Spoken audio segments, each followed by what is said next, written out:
Welcome to This Sustainable Life, the premier community on learning to live sustainably. Are you trying to live sustainably? Me too. Enjoy the process? Me too. To hear heads of government, business, culture, sports, and everywhere also doing it, changing government and corporations. I've been on my journey of environmental sustainability for years.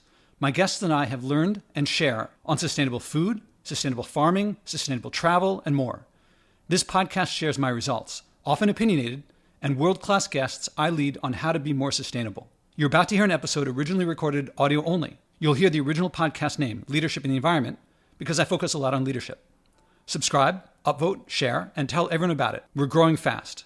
Now here's the episode. I like to try stuff, see what works and see what doesn't. And I think that the willingness to try stuff, discard what doesn't work and keep what does work is really key. I don't know if that's necessarily some underlying process of how everyone should work. It's certainly how I do work. Hi, this is Joshua Spodek, and this is Leadership in the Environment. You're not the only one who cares about your impact enough to act. You're part of a global community undeterred by people saying, if others don't change first, then what I do doesn't matter, and other excuses. We've read the science. We can do this. This show is about personal responsibility, acting, and improving your life by your values. As guest after guest says, the challenge was hard, but thank you for getting me to do it. I wish I'd done it earlier. Listen on for leaders to inspire you, hear their struggles, and then act. Go to joshuaspodek.com/podcast to commit to a public, personal challenge of your own. You're not alone, and you don't have to wait for others.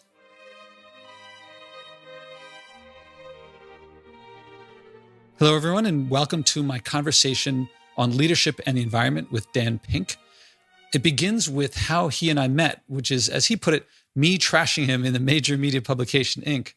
And it turns out he's actually a pretty regular guy, just a regular guy with over 40 million views of his TED Talk and several #1 bestsellers. So quite a storyteller.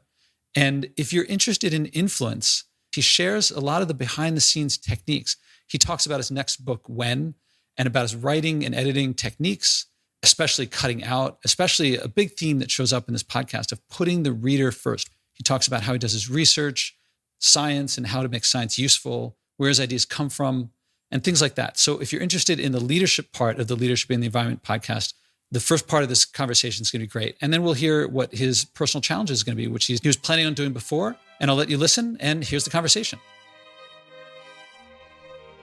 Hey, Josh. Good afternoon. How are you doing? Good. So we could do audio, we could do video, or... You tell me what's best for you. Let's stick with audio just so that the people at home they get the full thing that we're getting. So there's nothing that we're secretly getting besides that. That works. And actually something I've been doing lately, which is up to you if you want, is that I find that the conversation at the beginning, just before the podcast begins, is often very interesting, and often after the end is too. So my recording starts as like it's already started. Fine with me. So cool that we just we're in it right now. Absolutely.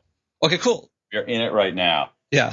I learned as a journalist that back in the old days when there were tape recorders, I never turn off the tape recorder. I used to use these remember those little mini cassettes? The really small ones. Yeah. I would never turn off the recorder until the person I was interviewing had left and was out of view. Because I agree with you. A lot of times when people at the end of the quote unquote interview, people say, there's one other thing that was bugging me. And then it's you get the best stuff. Yeah, I've joked around that I think there should be a podcast of the pre-podcast, post-podcast podcast. That's a funny idea, actually. That's actually kind of clever. Yeah, I see. With you, I didn't want to ambush you. With friends, I can do it, but so I had to give you the option. I'm really glad that you went for letting it come out as it is, because I think it's better for the listeners. Yeah. So I'm all for it. Go for it. Cool. And all right. So everyone who didn't already know, this is the Leadership in the Environment podcast. This is Joshua Spodek. I'm here with Daniel Pink, and I wanted to start. There's a bunch of things I want to start off with, because you're coming out with a new book, and you've been very gracious that I can't imagine the stress that goes into, or maybe you've done enough huge book launches, but one, you're giving time in what I imagine is a lot of stuff going on. I kind of want to share how we met, and then I kind of want to talk about some of the stuff that I've learned from you. And I think I want to start with, can I start with how we met and leave it as a teaser for you if you're up for describing a little bit about the next book? Go for it. So I'm a little nervous because I don't want to make it seem like I had a great time meeting you, and I don't want to flood you with people thinking, oh, it's easy to meet Dan Pink. Maybe you like that, maybe you don't. But Well, it might be easy to meet me. Most people don't enjoy the experience, so you're the exception there. Well, so what happened was I was writing, I work a lot on the difference between motivation and in education, how to teach differently. I learned a lot through case study and lectures, and I didn't find that very effective in teaching me effective skills. And so Drive is like a natural book for me to read. And I was writing about how I had a criticism of Drive, which was that you talk about these scientists who discover these things about motivation that's different than what people expect. But they also almost get fired. And I think probably they don't want to get fired. And so if you're good at motivation, if you're almost fired, it's probably not a sign that you're great at the practice of motivation, even if you know the theory of motivation. Right. So I started writing this article for Inc. because I have a column there. And I'm about to publish it. And I think, do I want to criticize a guy who's got like tens of millions of views of his TED Talk and like bestsellers and stuff? It's possible he might read this and get pissed off. Like, I don't know. So I contacted you and I said, just so you know, I'm not trying to be critical. I'm trying to illustrate this idea. And you wrote back very graciously. And what I remember you saying was, it was like a respectful disagreement. You said, I see what you're getting at. I disagree, but I respect that you put the article out. And that started things off. And I really liked that. It felt like, for me as a budding author at the time, I didn't know if my book would succeed or not. And it gave me a lot of encouragement. And so thank you. Well, sure. And I guess the moral of the story is the best way to get to know me is to just trash me in public. I hope that it was. No. I'm totally kidding. I think that I appreciate that story, Josh. And I think that one of the things that I live here in Washington, D.C. And one of the things that I have noticed, having lived in Washington, D.C. now for almost 25 years, is essentially the demise here, especially here in Washington, of respectful disagreement. And I think it's extremely harmful for culture and for ideas. Things have become so tribal that people believe what their tribe says and disagree with what the other tribe says, and they don't listen, they don't think, they don't change their minds. So maybe we are, for your listeners out there, role modeling some behavior. And the disagreement was not like a vast disagreement either. I mean, if I remember right. You talk about DC, that does it, the disagreement there, and it's like name calling and all this stuff. Yeah. Actually, I was not long ago listening to a Sam Harris podcast, and he got in some really disagreement with, I forget who it was. It might have been the guy from Dilbert, Scott Adams. Uh-huh. And at the end, they were like, really, it sounded almost angry at each other. And then at the end, they're like, both of them were like, that was great. I was like, that is great. There is not enough of it. Yeah, exactly. And now I'm really curious about the next book coming up because it's called When, is that right? Yes, sir. And something about the stuff that you do is like so simple and so like I feel like when I read your stuff or even just look at what it's about, it reminds me of Michelangelo saying, I took away everything that wasn't David and what was left was David. Or someone else said, when you take away everything, greatness is something, it's not when there's nothing more to add. It's when there's nothing more to take away. Yeah. Do you think of that when you write? Is that something that drives you? A little bit. I mean, I appreciate that kind reference. Yeah. I mean, I do think that a big part of writing or even conveying ideas is what do you leave out? I don't see myself in what I do in that way of, there's a block of stone and my job is to discover the statue within. I'm not that elegant or artistic, but I do think that there is something to be said. I think a lot of writing is leaving stuff out. And so when I write, and especially when I edit and rewrite, I tend to be pretty ruthless about what I keep in and what I don't. So I try to make, as an editor, when I read over my stuff, like drafts and things, I basically, every sentence, just about every word, but certainly every sentence has to justify itself to me. I look at a sentence and say, why should I not kill you right now? And that sentence has to defend itself. And I think that's a way to write with greater clarity. I think it's a way to convey ideas more sharply and with greater simplicity. And it sounds like you're talking about not just your writing process, but this sounds like more of a life process. And because I think there's the writing. So there's like the ideas you come up with, because just the titles of your books are pretty compelling. And it feels like, is it just, you're not talking about just writing, I take it, because there's the videos, there's the coming up with the ideas, and there's the writing. And I mean, I have to say, I think you're giving me too much credit for being deliberative and strategic. I like to try stuff, see what works and see what doesn't. And I think that the willingness to try stuff, discard what doesn't work and keep what does work is really key. I don't know if that's necessarily some underlying process of how everyone should work. It's certainly how I do work. And I like to put myself as much as possible in the reader's shoes or the viewer's shoes. I've seen so many books that I find are padded, that I feel have, like just because it's like grading a kid's term paper. It's like, well, just because you found it out and did the research doesn't mean you have to include it.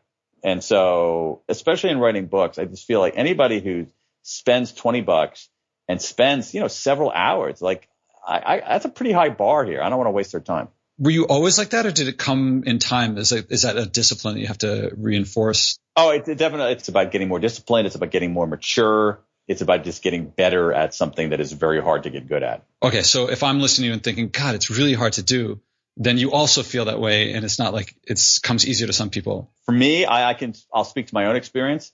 I've been doing this for a reasonably long time, and I still find writing very hard.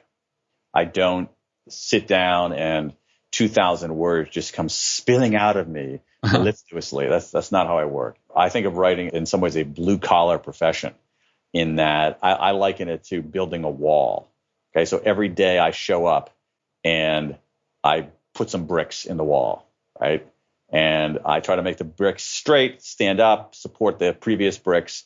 And then I come back the next day and do the same thing, and do the next day the do thing, and do the next day the do thing. And then I look at it and say, oh my God, it's wobbly, it's not straight. Got to take out those bricks, come back and put up bricks the next day. So I think of it as a job where the key skill is showing up and doing the work. I don't believe in inspiration. I don't believe in writer's block. I believe in showing up and doing the work, whether you want to or not. And if I waited until I was ready to write or inspired, I would never get anything done.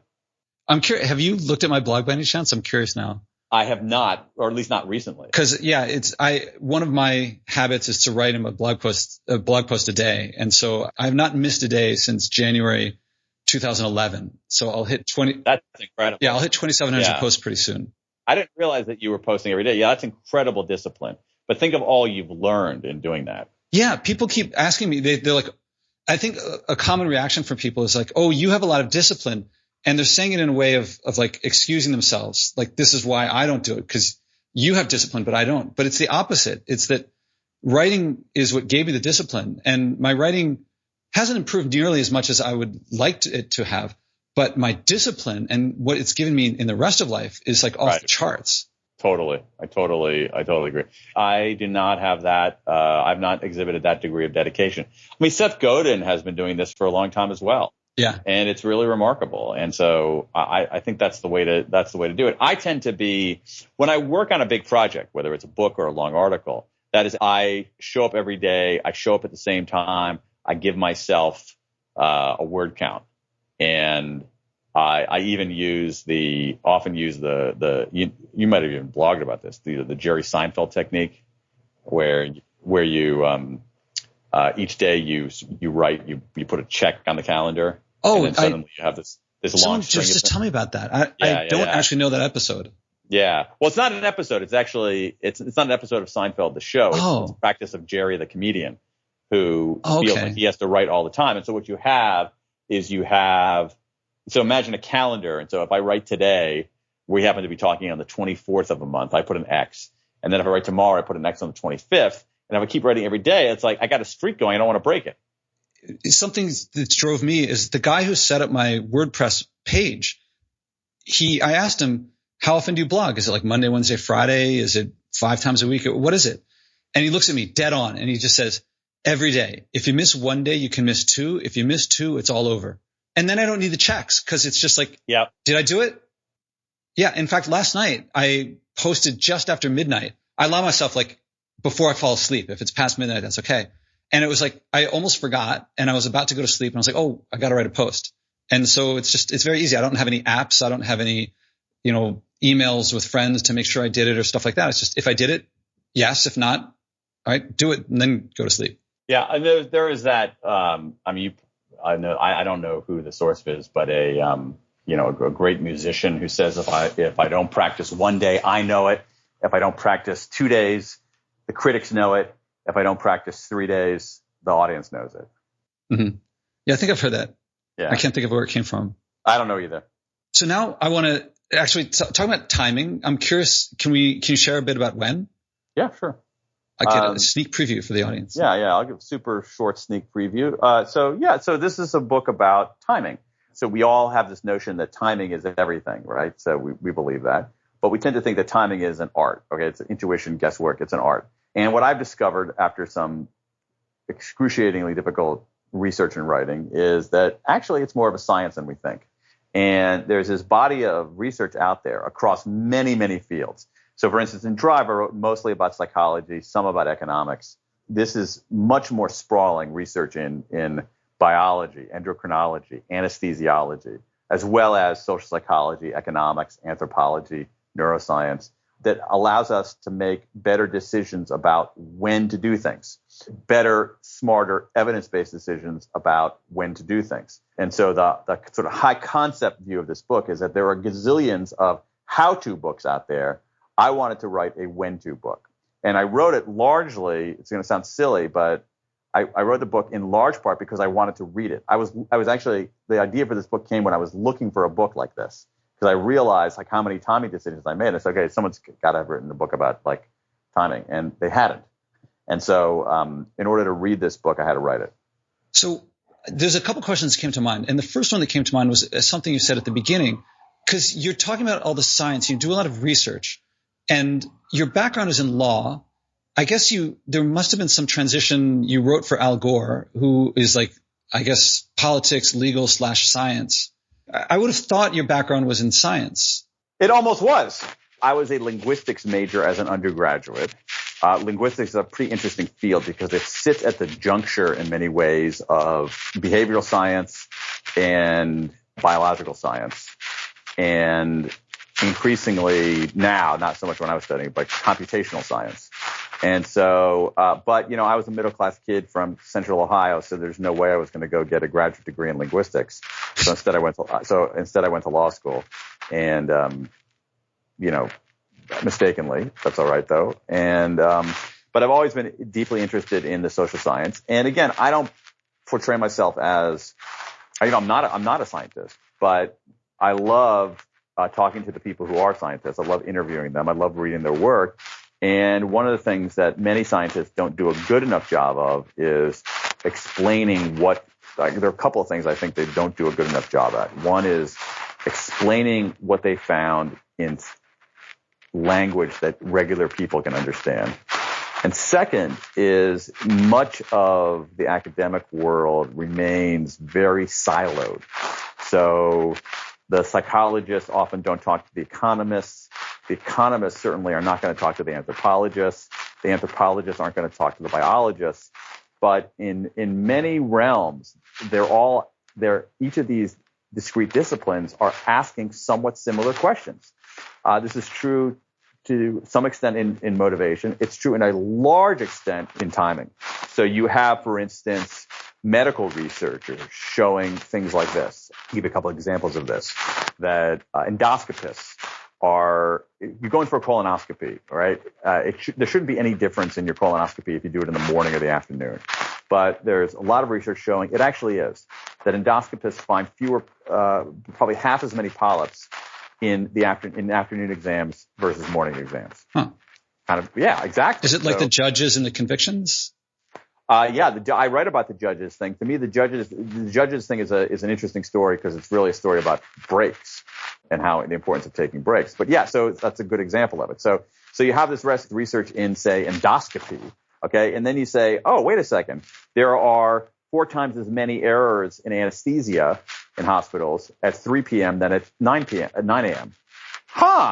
That's kind of interesting. That's in anesthesiology, endocrinology. But then you have economists, well-known economists at the University of Chicago studying, say, test scores in LA, finding that student test scores in LA, looking at, 2 million profiles of 2 million students, found that students do less well in math in the afternoon than in the morning. And so here you have anesthesiologists, research in anesthesiology, research in endoscopy, and research in economics that are all kind of saying the same, all reaching very similar conclusions. And so the ability to, so what I like to try to do is where there are similarities is knit those together. I spoke recently to he's an environmental engineer at a major oil company. He's not allowed to say which one, Okay. But he was on, and he's talking about science, and we both agreed afterward it wasn't as compelling and intriguing as it could be. But when you talk about your stuff, it's like, that's kind of interesting. I would like to know how this fit together, and I could use that in my life. I feel like your stuff. Yeah. Again, you're very nice to say that too. I mean, I do look at it I do look at it a little through that lens. Like okay, like this is somewhat interesting, but why should I care?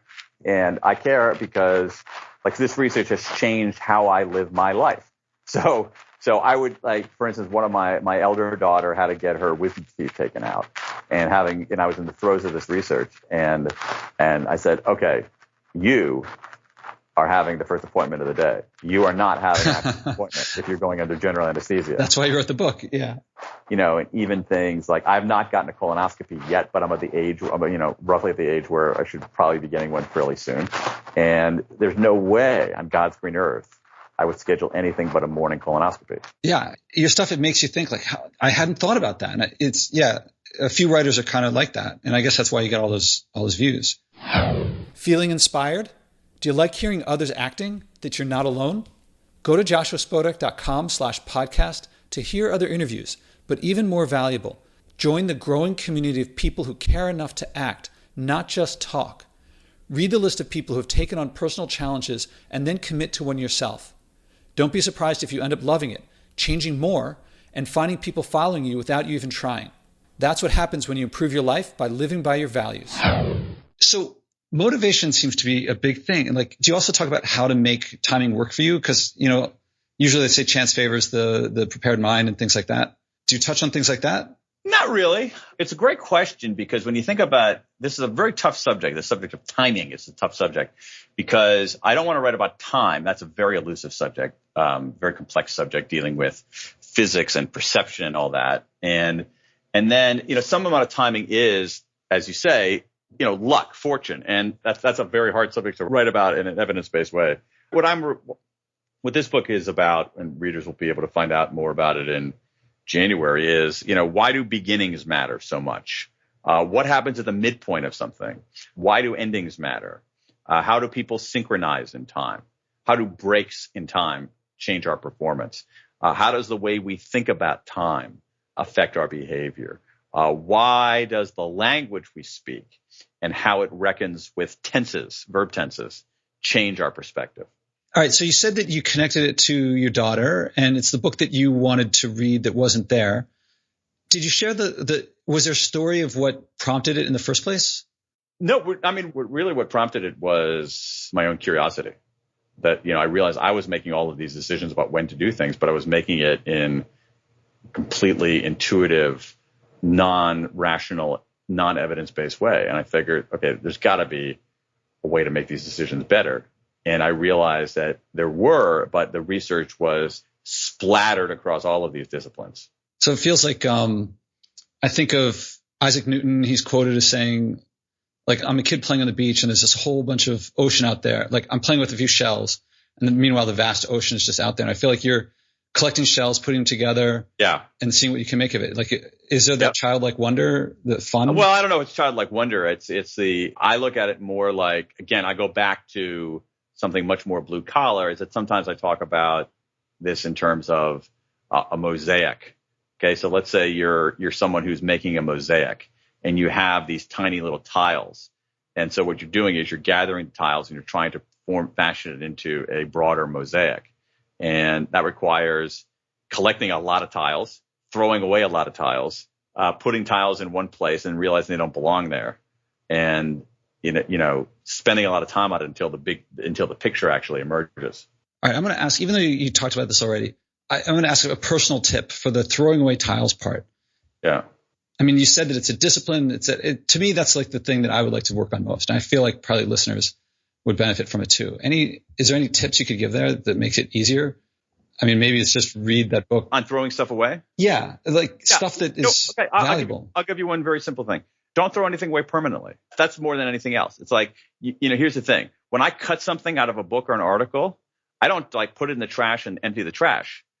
I put it into a folder and say, you know what? I can always go back and put it back in. And I rarely do. That's the thing. And so that makes it less daunting. So you're not pressing delete. You're not lighting it all on fire and burning it to the ground and to never see it again. Just see if you can do without it. And if you can, you should. So would you say that what you're doing there is kind of a trick that you play on yourself? Maybe a little bit. I mean, I'm conscious that I'm doing it. It's just that for writers or creators of any kind, if you create something, you produce something, it's hard to get rid of it because it's ours. Yeah. It's totally natural. Okay. So what I guess it might fall into the category of trick. So what I do is like, okay, I'm not really getting rid of it. I'm just putting it in a folder for now, and I can always come back and retrieve it. It's just a way to move forward and see what it looks like without that piece that I've taken out. Okay. The reason I ask is partly this theory that I have is that I think a lot of people, especially very successful ones, the things that a lot of people wish that they could do better, I think a lot of people who are successful have tricks that they do. Like I do my exercise every day. I do burpees every day. And before I do them, it's like, I think a lot of people think somehow it gets easier after a while, but it doesn't. Right. It's still hard to do. And it's hard to get, like I stand there, I'm like, okay, now I'll start. Okay, now I'll start. Okay, now I'll start. Yeah. But I find that if I after that, I do some crunches. So if I put down the padding that I do my crunches on, it like gets me to start. And I know that it's not really starting, but it does get me started. And I think a lot of people have these tricks. And I think a lot of people, they wish that they could be like Arnold Schwarzenegger, who just loves going to the gym and he just lifts weights. But I bet he has tricks too. Okay, I'll give you some tricks then. Okay, I see what you mean. Yeah, so now I understand what you mean by trick. Yeah, totally a trick. Okay, so I'll give you another one. I run. I don't always like to run. I find that simply forcing myself to put on my running shoes is enough. Yeah, once they're on, it's like, I'm just going to put on I say to myself, you don't have to run. Just put on your shoes. Okay, I'll put on my shoes. I also use, to maintain some discipline, I also use the Pomodoro technique many times. So where that technique where you set a certain amount of time and you write for X amount of time. You work for X amount of time with no distractions, and then you take a break. So I say, okay, what I'm going to do is I don't really feel like doing anything, but I'm just going to do 30 minutes right now. And that's it. After 30 minutes, I can go back to screwing around. And so what happens, I do my 30 minutes and I'm like, oh, okay, let me try another 30 minutes and then do another 30 minutes, another 30 minutes. So this lends credence to this tricks theory of mine that everyone has their tricks. Yeah, I think so. I mean, yeah, tricks, habits, practices, call it what you will. So talking about discipline and talking about motivation, when I wrote you about this podcast, it's leadership in the environment. And I want to switch topics or kind of move over to environment. And first of all, is it something that's like an important thing to you? Is it something that you care about? What you think about much? Leadership? The environment in particular. When you mean like the natural environment? Yeah. Yeah, absolutely. Yeah. And that in a little bit, I'm going to invite you. You don't have to, but I'll invite you to take on a personal challenge. Okay. And before I do that, like, what is the environment? Is it something you care about? Is it something you're active about? Is it something? What did you think about when you got the invitation? Here's where I am on this. I mean, I'm not especially active, but I think that it's worthy. And the older I get, the more I realize its importance. Okay, so it's growing in importance because it's something I'd like to talk to you about. It's trying to motivate people to do something. I think that a lot of people want to do stuff but don't, and I think that. If you value something and it's just easier not to, you got to tell yourself something so you can sleep at night. Yeah. And then people kind of reinforce and they dig in their heels without meaning to. Yeah. And also, I think the other way to change, of course, another way to change your behavior is just make doing the right thing easier. Yeah. I think that's what, like Elon Musk, I think is doing that extremely well. I think he's, it's just this car emits less locally and even globally it emits less too. So it's like, make it a comfortable car, a safe car, and he's making it very easy. Yeah, well, I'll give you a more mundane example from my own life. So my elder daughter, she's now 20, but maybe when she was 10, so I guess about 10 years ago, probably around 10, maybe 9, somewhere around there. So I've always worked at home. In one house, first house, I worked on the 3rd floor. Today I work in the garage, 22 steps from our back door. And so my kids, see me when they're around. And my elder daughter, when she was maybe 10, realized that I was not recycling white paper. Mm-hmm. I was just throwing it in my trash. Mm-hmm. Okay. And she knew that from her school or something that you should really be recycling this white paper, not just throwing it away. And so what did she do? She could have hectored me. Mm-hmm. And she could have said, oh, come on, you got to do this. Instead, you know what she did? She made me a separate wastebasket for white paper. So she made it easier for you. Yeah. And so suddenly I'm recycling white paper. And then is it the case that once you got in the habit of it, then it was like natural? Of course. Yeah. So my strategy is that, I think my overall strategy is that a lot of people associate changing behavior with deprivation or sacrifice. And they think it's hard to do or something that'll make their life worse. Right. And what drove me to do this podcast is, the podcast is a subset of, I believe that we're lacking leadership in the environment. I think it's whatever leadership we have is moving the opposite direction that I think is the way that most people want to go. And I think that if I can get people to try it, well, what happened with me is that like I did these little experiments of going without packaged food for a while, just eating food with no packaging and not flying for a while. And it seemed like not doing stuff, but after I did it, it got very positive. And so what I want to do is get guests that people know that I want to try them. I want to get them to take on these little challenges. And I think that the second conversations are going to be the really interesting ones where people are like, oh, I didn't realize that. Like you had an interaction with your daughter and it's like a bonding experience. So. Well, I don't know about that. I don't know if it was a bonding experience for her. It was a masterful behavior change technique on her part. So, okay, a masterful technique. Also, well, I guess an association that you associate recycling with your daughter, or at least with the right white paper. Recycling white paper. Yeah. So what I'm going to ask you to do, is, if you're up for it, and it's your option, is to think of something that is relevant to you, that is of your choice. And it doesn't have to, the goal is not to solve the world's problems overnight. That would be too much, but something that moves the needle, that matters to you. And it can be short term. And in fact, almost all of them have been like on the order of a week or 2 weeks or maybe a couple months at tops. Mm-hmm. And then the second conversation, we'll revisit how it went. Great. I mean, we're a few days late, but I actually already made that kind of commitment, literally starting 4 days ago. So I'm going to use that as my example. Okay. And just to make sure, is it something that you did because of in anticipation of this conversation? No, but it works. Okay, because I made a rule that if someone's already doing something, then they have to do something new. But I've only been doing it for 4 days. All right, so let's. What is it? Not that if it's something you want to do, then I think what I want is people to be able to make these changes. Yeah. So my wife and I are going a month, and this is partly for environmental reasons, not entirely for environmental reasons, but partly for environmental reasons. Going a month without eating beef, chicken, pork, or dairy products.